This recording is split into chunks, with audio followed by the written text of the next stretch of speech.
Second panel, if you'll, gentlemen, would come forward.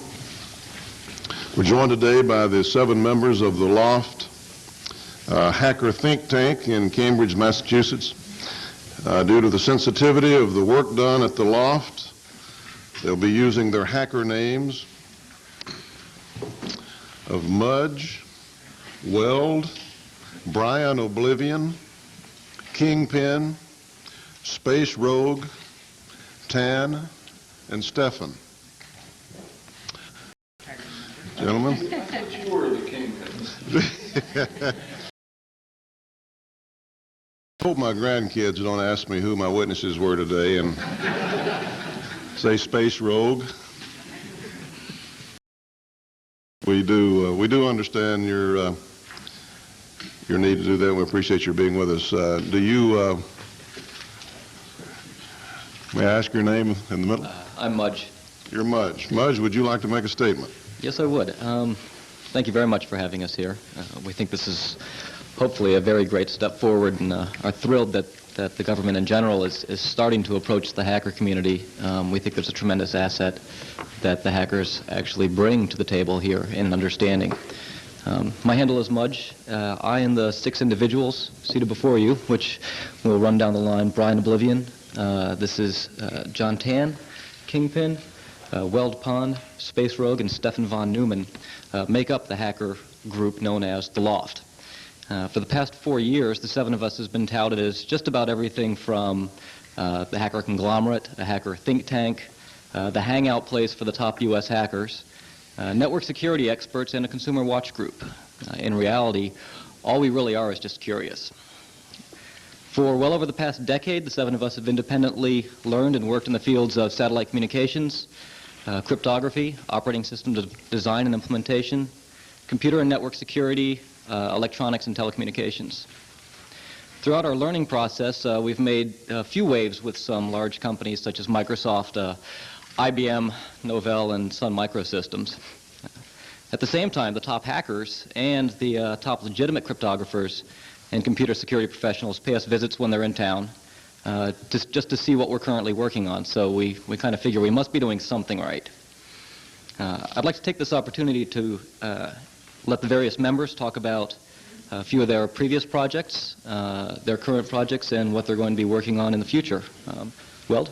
And if you've heard the testimony this morning, if there are any points that in the process that you want to make fairly briefly with regard to some of the previous questions or testimony, you can feel free to do that also. Definitely will. Good morning. My name is Weld. I'm a hacker and programmer with over 10 years experience working as a software developer in the commercial software industry.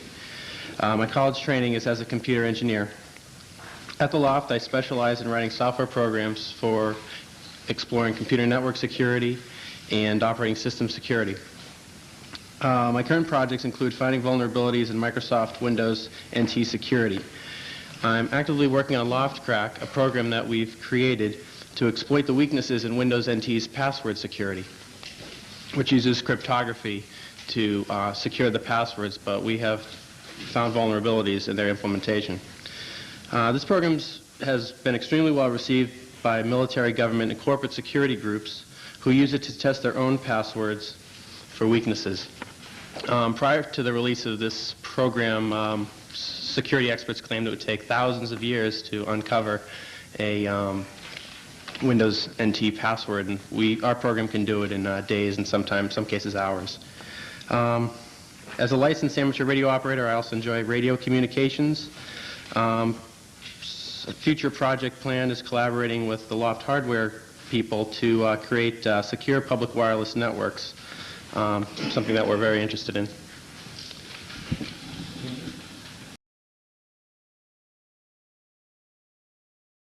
Member of the L0pht and one of the electrical engineers and hardware hackers. While some of the L0pht members concentrate on software programming, I work with hardware design and implementation of electronic circuits.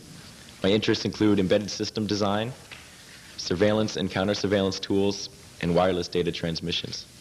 My current research project involves experimentation with the monitoring and eavesdropping of stray electromagnetic fields from computer terminals, otherwise known as tempest monitoring.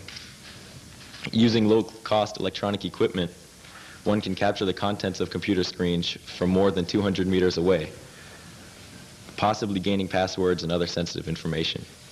The phenomenon of tempest monitoring has been known to the industry for decades, but there is not much unclassified information available on how to both capture the emissions and also protect oneself from becoming an eavesdropping victim. My research will not only help me learn about the monitoring technology, it will enable me to educate others to help them protect their computer systems from prying eyes. My name is John Tan. At 28, I've been involved with computers, telecommunications, and security for 14 years now, the last 8 of which have been spent in the financial services industry. My involvement with the L0pht has primarily been nondescript, but I've achieved some notoriety in terms of documentation of some existing problems with novel netware and a compilation of my newly created Palm Pilot document library. Recently, I've consulted for various manufacturing, financial services, and management consulting firms regarding information security policy and how to establish a corporate security effort.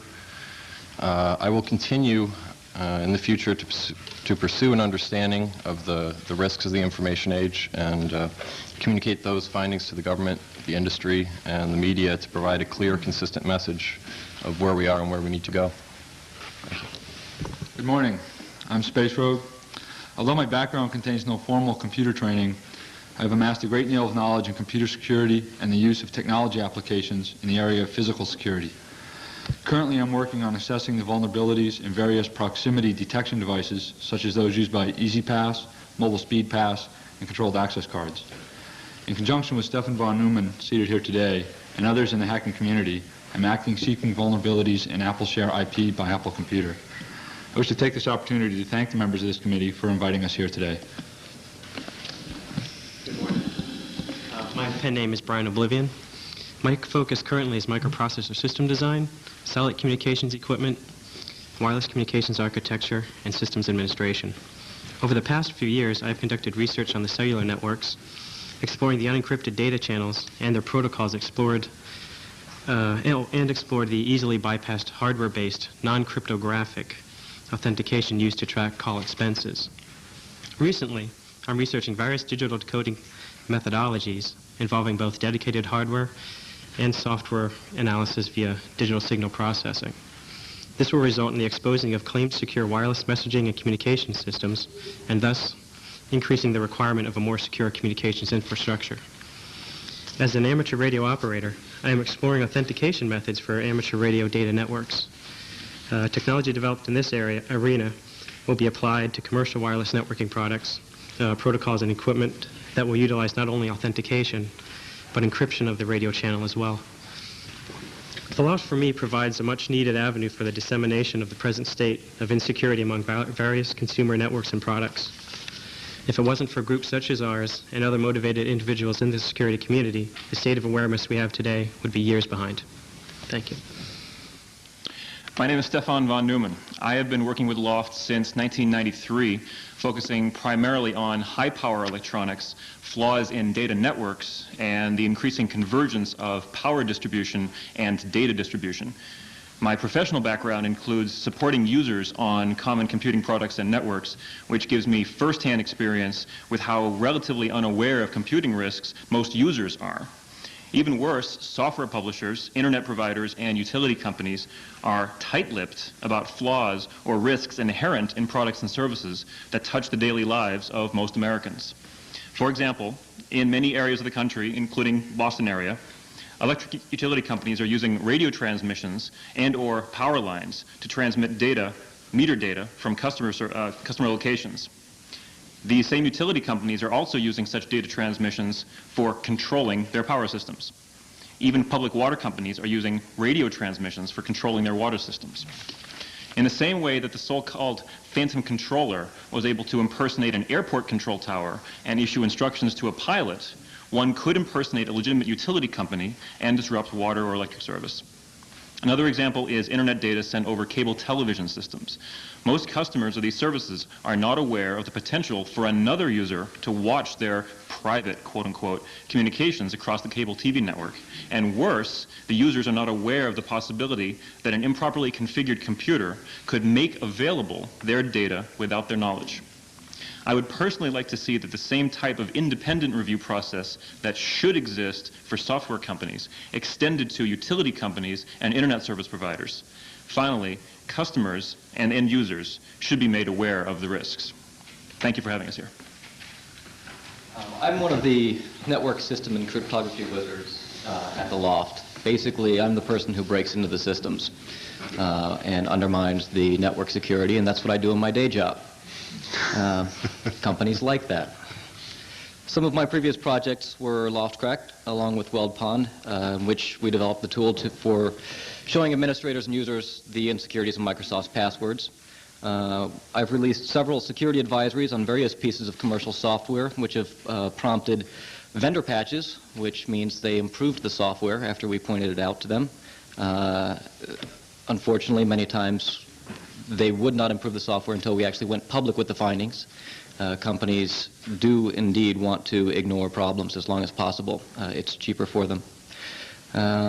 Recently, I conducted training courses at NASA's Jet Propulsion Labs to try and raise their level of awareness as to the vulnerabilities, especially with the name brand recognition. In the very near future, I'll be conducting training courses over at the NSA. Shortly after that, the L0pht will be releasing a white paper on new cryptographic weaknesses that I, along with one of the top United States cryptographers, have found in a very prominent commercial operating system, which will remain nameless. If you're looking for computer security, then the internet is not the place to be. If you think that you're an exception to the norm and that you have a secure setup that communicates over the internet, you're probably mistaken. Furthermore, if you feel that the government is giving you access to the enabling technology you need to combat this problem, you're wrong yet again. The foundation of the internet is over 20 years old at this point. While the technology still works, it's being asked to perform tasks that it was never intended to, via secure fashions nonetheless. How can one be expected to protect a system on a network where any of the 7 individuals seated before you can tear down the foundation that the network was built upon, let alone the systems that are sitting on top of it? So even if computers, systems, and other peripherals on the network were secure, the problem is still moot. Can the systems be secured? Well, in many cases, they actually can be. For instance, the problem with the phantom air traffic controllers could be remedied by incorporating relatively trivial and inexpensive cryptographically secure authentication. The same would hold true for MDC 4800, which is the protocol most commonly used by mobile police data terminals to remotely pull and update records. Personal paging protocols, everybody has a little personal pager nowadays, such as POCSAG, Flex, and GOLAY, which the White House Communications Agency uses to coordinate movements of the president, would also benefit from this relatively trivial modification. Why don't strong authentication properties exist in these protocols? Most likely the same reason that simple security mechanisms are missing from all of the software, or almost all of the software, sold to corporations and agencies today. It's cheaper, and it's easier for companies to sell insecure software. There's no liability attached to the manufacturers, and there's no policing done to stop companies from selling insecure software under the guise of secure. In an industry where time to market matters, who wants or cares to add security or even thoroughly test their product? Well, you should. You, the government and consumer, should care and want software products to include security and authentication mechanisms, and I think you do. You should encourage the companies to include this in their products and hold them liable when their products fail. There are parts of the situation that the government can directly help. Lifting the constraints on cryptographic export would encourage companies to more readily include authentication and encryption in their products. The Cellular Telecommunications Protection Act is an example of legislation that is in place right now that hinders consumer watch groups such as ourselves, thus perpetuating the insecurity status quo that's out there. In conclusion, hopefully your having us here is not a fluke, and hopefully we've not offended in any way, but this might be the beginning of an ongoing dialogue between the government and hacker groups such as ourselves. Perhaps the information from such meetings will end up becoming an enabling mechanism for future change that will help organizations of all sizes, not just large government organizations. We encourage you to read the written testimony, and we are more than happy to answer any questions in as much detail or technical detail or non-technical detail as you see fit, and expound or clarify upon any concerns. Thank you very much. Thank you very much. And you have not offended any of us, and just the contrary. I think it's probably appropriate that gentlemen such as yourself are the ones who come forward and demonstrate that the emperor has no clothes. So we appreciate your coming here, especially in light of the fact that the Washington Post described you as rock stars of the computer hacking elite. So we appreciate your being with us here today. I'm informed that you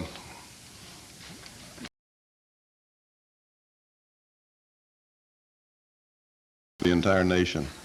Is that correct? That's correct. Actually, one of us with just a few packets. We've told a few agencies about this. It's kind of funny because we think that this is something that the various government agencies should be actively going after. We know the Department of Defense just did a very large investigation into what's known as denial of service attacks against the infrastructure. In our various day jobs, we contributed a large portion of the information to that actual investigation. Much to our chagrin, the learnings from it were instantly classified, which we were giving them largely public information. It is very trivial with the old protocols to segregate and separate the different major long-haul providers, which would then be the national access points, the metropolitan area ether sections. AT&T can't talk to MCI, can't talk to PSINet, can't talk to Alternet, et cetera, and keep it down that way as long as we really wanted to. It would definitely take a few days for people to figure out what was going on. You state that with regard to commerce over the internet, which is rapidly growing, as we all know, that the internet was not designed for it. Well, what do you mean by that?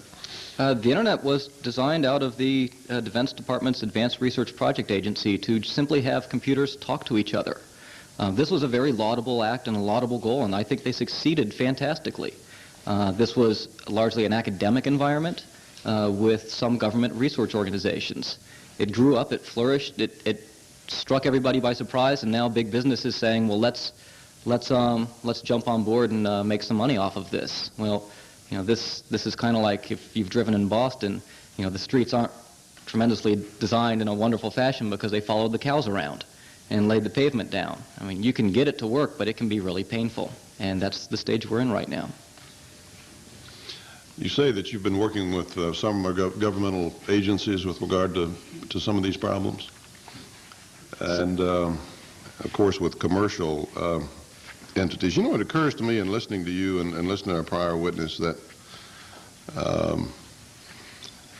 there doesn't seem to be an inducement for industry to do much about this at this stage of the game. That's what you're saying, essentially, isn't it? Mm-hmm. And I hope that that there are some more forward-looking people in some of these industries than we've had in times past. You can look at the automobile industry or the tobacco industry or any number of industries have kept their heads in the sand, or chief executives, about problems on the horizon. And this is going to be something, as much as we dislike lawsuits, and there's too many of them in this country, this is clearly going to be something that is going to hit somebody big time one of these days before very long. And hopefully it won't take a economic disaster, you know, to cause all that. But you can see it on the horizon, can't you? I mean, they're going to have to come to terms with the fact that their ability to do something about this is out there, and they're turning their back on a way to make their systems more secure. They're not doing it, and they're going to be clearly having to answer for that. You say that the internet and computer security is almost non-existent. Could you elaborate on that a bit? What do you mean literally? There are many aspects that make that up. The operating systems, as we just heard testimony from Dr. Neumann, very correctly, aren't incorporating any sort of real security mechanisms. There is a lack of education, and there's a lack of understanding as to what the problems are out there. There are no mechanisms for places to keep abreast of current findings. I mean, the security realm and network security in particular is very rapidly changing. So it's kind of difficult. It's not like, what was the analogy with the cars? Somebody gave the recall? They send you a letter if your Ford Explorer is going to have a very serious problem. The number of operating systems out there, they aren't sending people the letters. They're saying, you have to do your own due diligence and come to us and find out what we've made publicly available or what we've decided to alert you to. At the same time, keep in mind that if we don't alert you to it, we save a lot of money and we save our top engineers times by not having to throw them at the products where they can add new bells and whistles into whatever. Let me just add something to that. Yeah, please. Mudge, the analogy was that the Volkswagen Beetle that just got recalled, evidently they found 3 cars that had a problem, 3. And they didn't cause any serious deaths or injuries, but they just found 3 potential problems in the vehicle.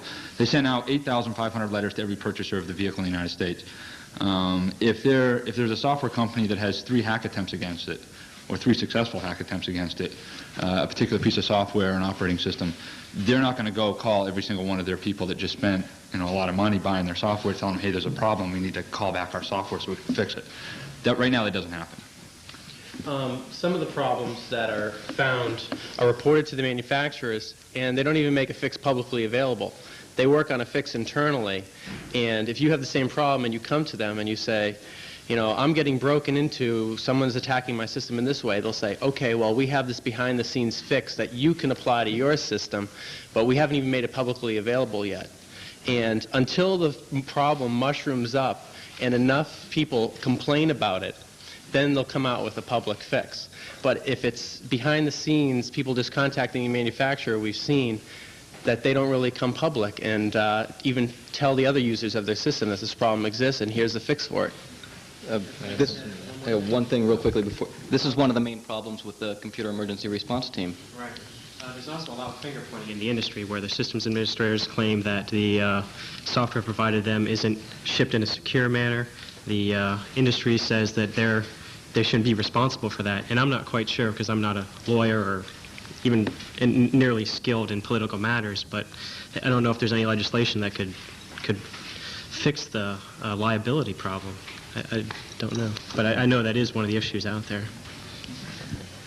I just want to add one thing to that is that in the point of liability, the car manufacturers will be and are held liable if something goes wrong in their product. If something's wrong in one of the 10,000 cars and it explodes, they will be held liable. If something breaks in the software, the companies aren't held liable, and they feel why do they have to tell people they're not responsible?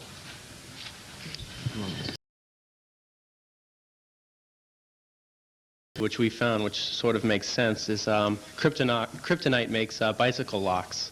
And they say, our lock is so good, if your bike is stolen, it's a $30, $40 lock. If your bike is stolen, we'll pay up to $1,000 to replace your bicycle. So basically, they're saying our security works and we'll stand behind it. Software vendors do not stand behind their security. They say, well, if it's broken and there's enough problems, maybe we'll fix it. But if you lose thousands of dollars, say you have an e-commerce site up on the internet and your whole business is built around their software, which they've told you is secure. They've told you, oh, we've added all these great features and you can run your business on our software. And then your business fails because of they caused your business to fail, essentially, if it's e-commerce. If your site's down, you're not making money. They say, sorry. One of the things about the Kryptonite locks is they're not unbreakable and they're not unpickable. And the company knows that. But they've raised the bar. They've raised it enough that the ankle biters, the novices, will go to the next bike that's unlocked. The same thing with car alarms. You get a discount on your insurance for performing due diligence. You just raise the bar and you get away from the noise level. Thank you very much. I have one more question. I know the other members have questions. Part of what you're trying to do is demonstrate something that you feel like the American people need to know, and that's part of our job also. And I'm curious, a foreign government was able to assemble a group of gentlemen such as yourself, and paid them large amounts of money and got them in here or hired them here to wreak as much havoc on this government as they could in terms of infrastructure, the governmental operations, whatever. How much damage could they do? We'd be in trouble. In that scenario, go ahead.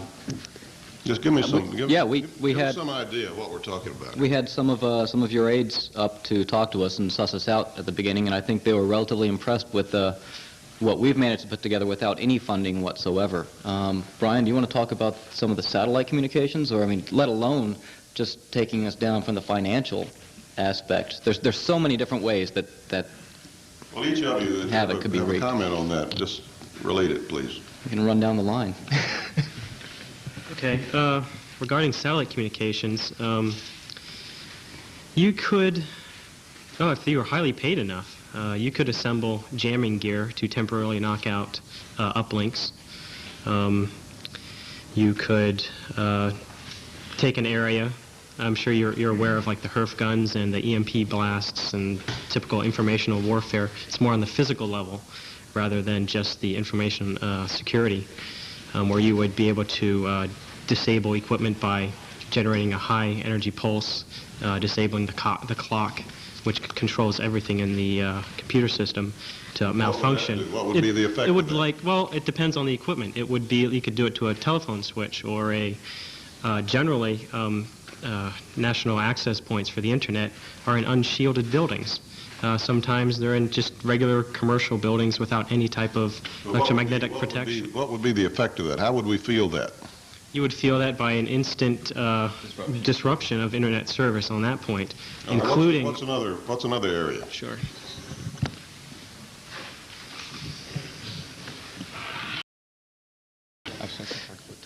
Sure. We'll let Kingpin talk about Tempest. Some of the areas that you should worry about are your phone systems are down, your electricity's gone, your financial markets. We recently had a very close call in the financial markets. The disruption of service is a wonderful way of messing people up. In addition, by disrupting service in certain patterns, you can force people to take other routes. Let's say that I have taken over MCI's networks, which would not be a tremendously difficult thing to do. I mean, most people can get access to the metropolitan area ethers and the national access points, physical access even.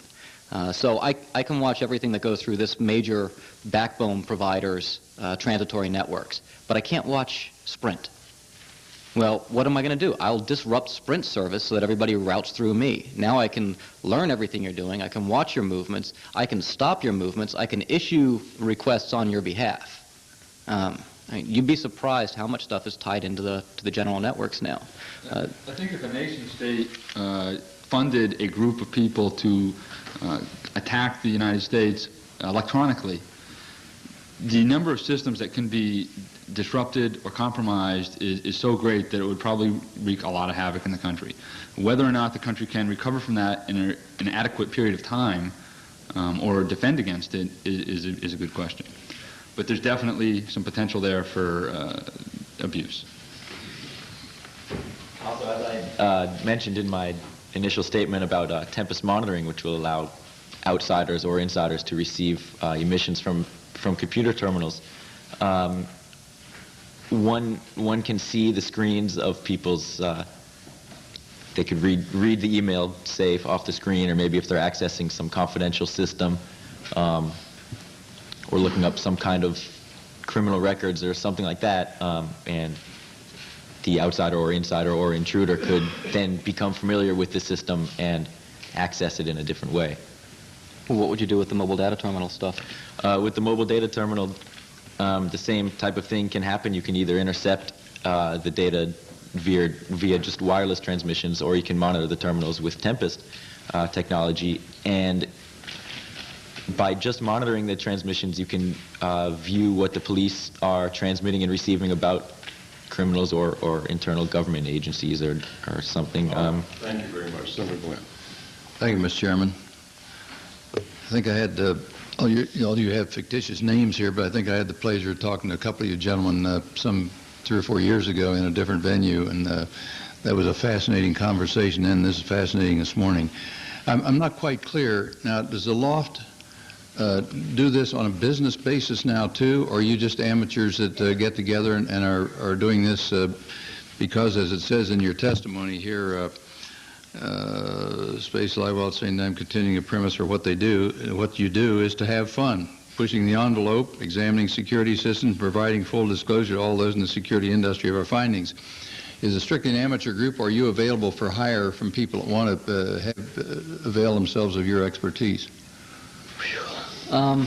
We have been a strictly amateur group for a long time. It's very monetarily taxing for us. So once day jobs, I guess. Yes, we all have day jobs, and this all comes out of our own pockets for all the equipment that we try and salvage together and the different projects we want to learn about.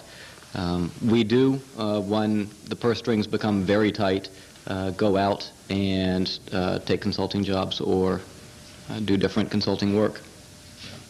We'd be more than happy to come help people out. Unfortunately, a lot of people are scared to come talk to us. We end up beating people over the head publicly in order to get them to even fix their problems, which doesn't endear us with them tremendously. Yeah.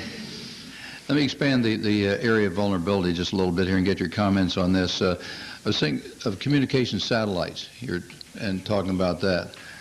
Can you get into the command structure, the command signals that go up to position those satellites? Could you relocate them and then foul up the whole system, not by destroying them or not by fouling up the computers necessarily, but taking them out of their positions? Actually,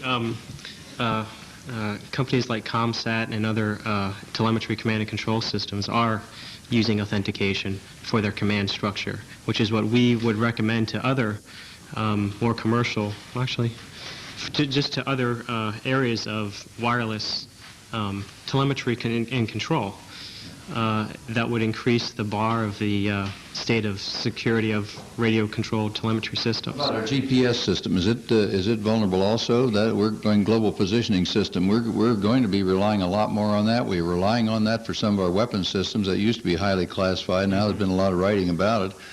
We're using that to a tremendously increased degree these days for our military and for commercial aviation, everything else.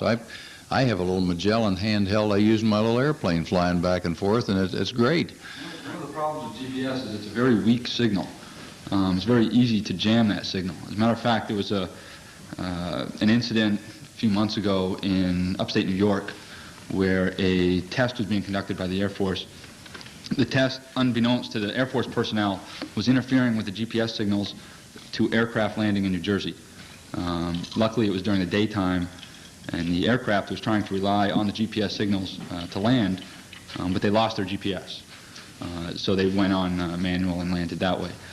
If somebody wanted to, though, could they get into the GPS system and actually relocate some of those satellites slightly, which would throw off all that, screw up all your information that you're getting? Is that possible?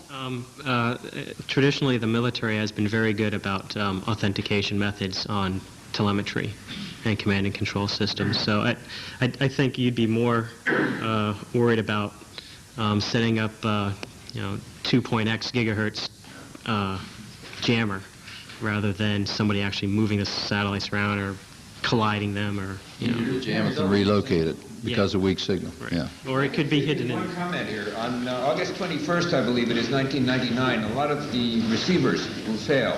They have a year 2000 type problem where they run out of bits, and it resets to January 1980. Just thought I'd toss that one in. Yeah, I'm going to have to go. Don't be flying that day if I want to go where I'm supposed to be going, is what you're telling me. All right, I'll check that one out. How about could you get in and transfer Federal Reserve funds to someplace? Just about everything is possible. It depends on how much money you want to throw at it, time and effort. From the amount of time and effort and the money, which is non-existent for us, and the fact that we like not being in jail, we'd say no, we wouldn't do that. If we really wanted to and really had to, yes. Because if you make it easy enough for yourself or somebody else to use it, you make it vulnerable. I look at you guys as the white hats in this whole thing. I think your motivation, as far as I know, is excellent. And I think you want to be considered that way. But let's say we have a bunch of bad guys now. Can you with your expertise, track back and find out who the bad guys are if they're trying to foul up GPS or Federal Reserve or something else? Can you track that back and locate the people that are not of goodwill? Backtracking and reverse hacking is a relatively tricky area. Based upon the relatively antiquated protocols that you're dealing with, there's not a tremendous amount of information as to where things came from, just that they came. It's kind of like, giving confessional to a priest. You have this big blind in between you, and you're just hoping and trusting that the person's actually there listening to you and that they can do anything about it.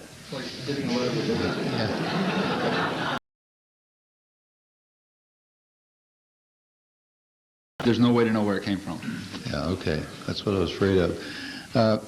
Mr. Neumann is still here, and I think his answer, when I asked about is a secure system possible that could not be hacked into, I believe his answer was he didn't think so. Do you gentlemen agree with that? Do you think there is a system can be designed that would be foolproof, that we could use for defense and for key elements such as the Northeast grid or financial, the Federal Reserve or whatever? Is it possible to design a foolproof system? I don't think it's possible to design a foolproof system, but I don't think that should be the goal. The goal should be to make it very difficult to get in. The more difficult you make it, the less risk that you assume from a foreign nation state or a teenage kid from breaking into that system. So the goal is to raise the bar and then have a plan to reconstitute after that effect if it does happen. Can you in effect, and Mr. Neumann, I think maybe you're in power distribution, I believe was said and so on. Can you blow a computer? Can you overpower it? Can you put enough material in and just blow it? You don't need to worry about getting the material off or fouling up. You can just put it in and blow the computer. Can you do that? Not so much an issue of blowing a computer, destroying it over a power line. I mean, there's HERF, high energy radio frequency. There's EMP that can do that from means other than over a power line. Maybe more of a concern would be interruption of power. We were in the course of one of our investigations able to use a power interruption that was nothing to do with us. It happened to be a coincidental power interruption, but to our benefit. That a power interruption that was deliberate could be. I wasn't thinking so much of overpowering with so many high-power electric currents coming in. I was thinking of getting in and fouling up circuits in such a way that it'll dump its programming and things like that. Can you do that? Yes, yes. Mudge, care to talk about buffer overflow? Well, I think what maybe they're talking a bit more about is bit shifting, and there's been a tremendous amount of improvement in actual analysis of cryptographic protocols by bombarding with X-rays to actually flip bits inside. The trick is to be able to control this little black box and watch the information you're sending in and the information that you're getting out from it as you change its innards, even if you don't necessarily know what you're changing precisely.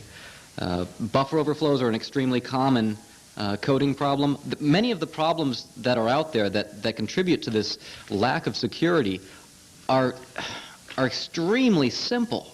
Buffer overflows are spottable in source code by a first-year college computer programmer, by people without any college computer programming skills.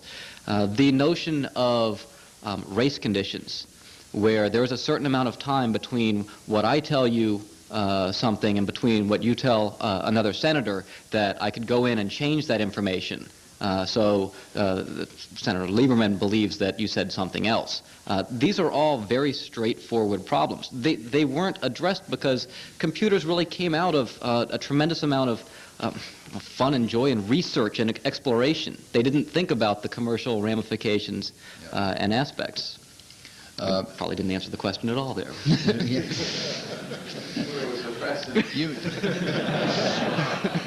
You may want to run for public office one of these days. I blew my whole train of thought here. Oh, I know what it was. We alluded this a while ago when Mr. Neumann was here about would it be possible to set up a whole different system for defense, for intelligence matters, for CIA, for NSA, for people doing very highly classified work that we don't want out. Would there be an advantage to us funding and setting up a whole separate system, and how long would it be invulnerable if we did such a thing, or is it worth the effort? It'd be very expensive to do it. Would it be worth doing? One of the things that was said earlier was there are no easy answers. Maybe not any answers at all, but what I believe is there are answers, they're just quite painful. Yes, I think that is one of the ways to do it. Several of the agencies within the government currently do that. It is very expensive. If you have extremely sensitive information, you do not trust it with other networks that are less sensitive, that are less trusted. The actual computer systems can be made to be relatively secure, the physical hardware in it. It becomes very costly. It's a cost-benefit, analysis that you end up doing here. The software can be improved upon. The software doesn't have to be fantastic. One of the things that strikes me is there's a tremendous amount of interest in the year 2000 problem. And every time I hear it, I have to sit back and I chuckle to myself, because we're worried about the year 2000 when these systems crash, but they're crashing left and right now, and nobody cares. The systems, you can work with them right now. They do crash. I mean, how many times has anybody in here run Windows and had to reboot it, or a Macintosh? I mean, left and right. They still work. If you put them in a secluded room, put a guy with a gun next to it, and don't let it talk to other systems, it's relatively secure. I'm not quite sure what we do if we require the computer industry, though, to do something. You say that there are no incentives for industry to do much. I'm not quite sure what they do. This is like some people may want to buy the equivalent of a Model T Ford. They buy a tiny car. Other people want to buy more security, and so they buy a great big, or a lot of people go into vans now because they're bigger and heavier and show less fatalities in an accident, things like that. You're going to have different levels that people want to go at. How would you go about the computer industry? What would you require them to do that would make this program better, or would it just be making government agencies and people know that if they're going to go to certain types of information, or banks or the Fed or whatever, that they have to buy a computer that is upgraded to a certain level, and we should be much more cognizant of these security levels when you purchase a computer than ever before. That's sort of a convoluted statement, but you know what I'm driving at, I think. How do we regulate this? I'm not sure we could. Well, actually, in the industry now, Microsoft sort of does the Model T in another car example. They have Windows, which is sort of the Model T, that's for your individual user at home, and then they have Windows NT, which is a more secure system. The problem is it's just more secure. Doesn't mean it is really good enough for doing what you'd say is a secure system that's good enough. And the problem is we get back to they have no liability, and they just say, it doesn't work, sorry, we'll fix it in the next release. They don't have any way of telling you, the customer, or no one really does that I know of, what they did to make the system secure. You can't say, show me your security architecture, show me your development process that went through and looked for the problems, and show me that the system is secure. No one's doing that. No one's really selling a commercial product that does that, can assure you, the buyer, that you are buying the Cadillac with the bulletproof glass. So no one's really selling that, and no one's really assuring anyone that's true. It comes down to Microsoft just saying, trust us, and there's really no way to test the product to find out if, in fact, it is secure, at least by the end user or the consumer. So unlike the Cadillac with the bulletproof glass, you can go up and you can look at the glass and see how thick it is. You can't do that with software. Sure, my time is more than up. We don't have lights here, but just one more question here. It would seem to me maybe all of our concern, and maybe this overstates it, but our concern about whether people get in and have access or can manipulate a system where it transfers something to another spot or something, maybe this isn't our biggest danger. Maybe it's Stefan's thing over here, where you just get in. If you really want to do harm to our country, you just get in effect, blow the computer, or do the transfers, as you said, about by X-ray or whatever it is, and you've fouled up the whole thing irretrievably, rather than going in and trying to manipulate a system. Should our biggest worry be in this area? And it would seem to me that might be something that'd be easier to protect against than all this getting in and fouling up somebody's specific software program. Am I over-optimistic? It's much simpler for someone to perform a denial of service than it is to change the data and insert their own or to manipulate. Not be surreptitious. You'd know it when it happened. That's for sure. You exactly. Much less expensive to do that kind of damage, and much simpler. Easier to prevent against, perhaps more straightforward in the short term to harden the major network access points and to the extent of a military facility, making more tempest-proof facilities. Or X-ray-proof shielding, something like that. I was thinking. Yeah, that may be simpler in the short term. There is documentation on that, and it is possible to shut down machines with the high-energy RF. Protecting against it has been done. It is done, and it's fairly simple. You can basically enclose something in a giant metal box, which will prevent the outside RF.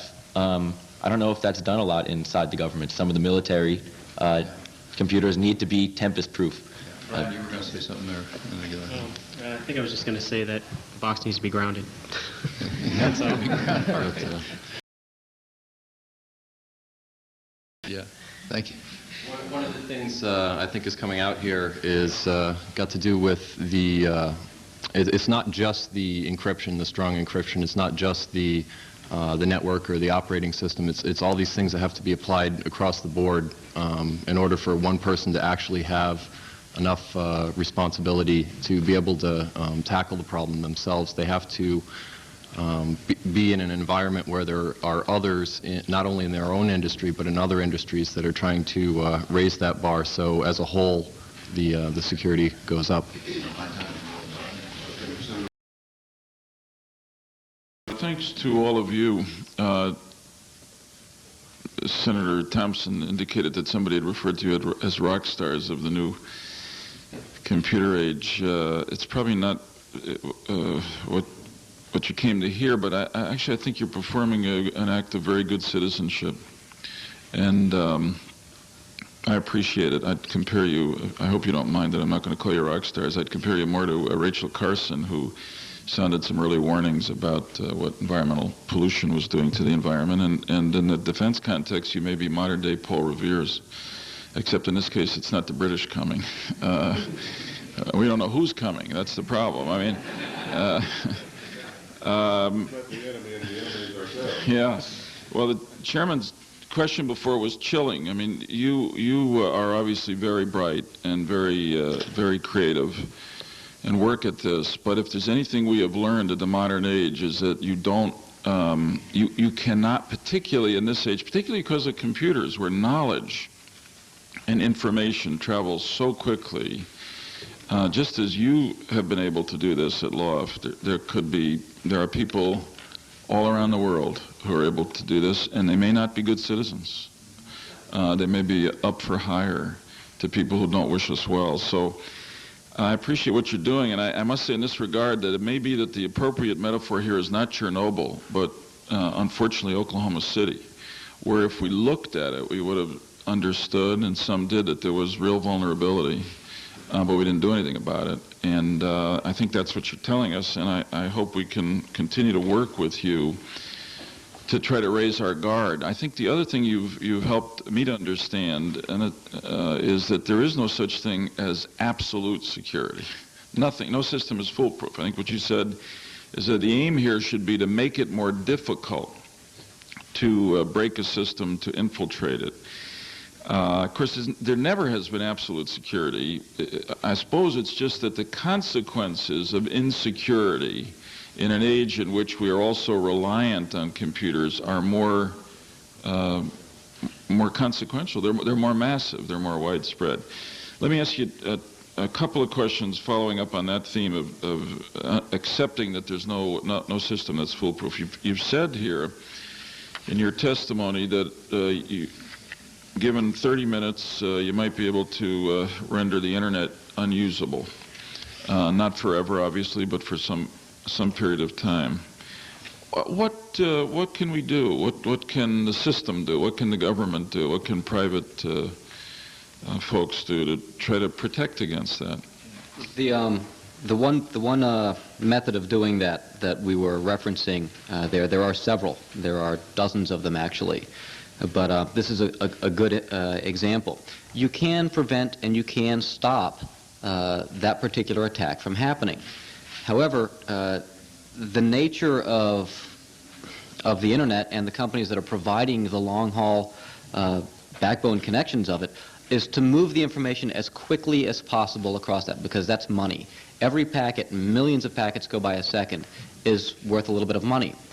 If you even stop to look at the packets, you have to send slightly less than your maximum capacity might be, in which case your competitor now has an edge on you because they can offer faster, more efficient service. So in order to protect yourself, you very slightly, 1 millisecond per packet, degrade service. But that definitely cascades into a noticeable financial hit, which the companies aren't willing to take, so they remain vulnerable. So let me just compare things and go to you, Stefan von Neumann, because you talked about your work in utility systems. And let me ask you just to compare, for instance, today, leaving aside what we've talked about, or let's say 10 or 15 years ago, somebody who wanted to do damage to a utility system could cut wires, could, if they were more aggressive, blow up a power station, a substation. So compare the effects of something more primitive like that from somebody with hostile intent to the possibilities that you envision in the new world. It could be more well timed or more specific of an impact. I mean, where the detonation of an explosive near a substation could take down an entire grid with specific computer control of an area. You might be able to interrupt only one customer's service. Say if there was a commercial entity that was a target, that one commercial entity or that one government building could become denied of electric service or water service or whatever the utility service was that was going to benefit the attacker. So computer service. Yes, yeah. Yes, exactly. So in the past, where it simply was just a destruction, it might not have had the specific focus on the attack point, where now it allows that. I think another issue is if somebody goes out and cuts a line, there's a plan in place. We send out a repairman, he fixes the line, you're all set. Right. You blow up the building, you rebuild it. If we attack the computer systems, how do we reconstitute from that? Right. There are no plans in place right now to recover from that. And there may be no way to anticipate the follow-up. I mean, if there's an attack made, a physical attack, an explosion against or line cutting, then there could be increased security in that area on those same facilities, so that the same thing wouldn't happen again. If it's a computer issue, I mean, the attacker could be sufficiently skilled that they could simply change their method slightly and go around any defense that's put up in the place of the first attack. And the ability to find the attacker would be compromised, and it would be harder to find the attacker. Simply because of the nature of the internet as it is, with the no authentication, no proof of where you are, who you are. In your line cutting analogy, the guy goes out and snips the wire, maybe somebody saw him, we can track him through a witness. If he comes in over the internet and attacks our computer systems, we don't know where it came from and nobody saw him. Exactly. Final question.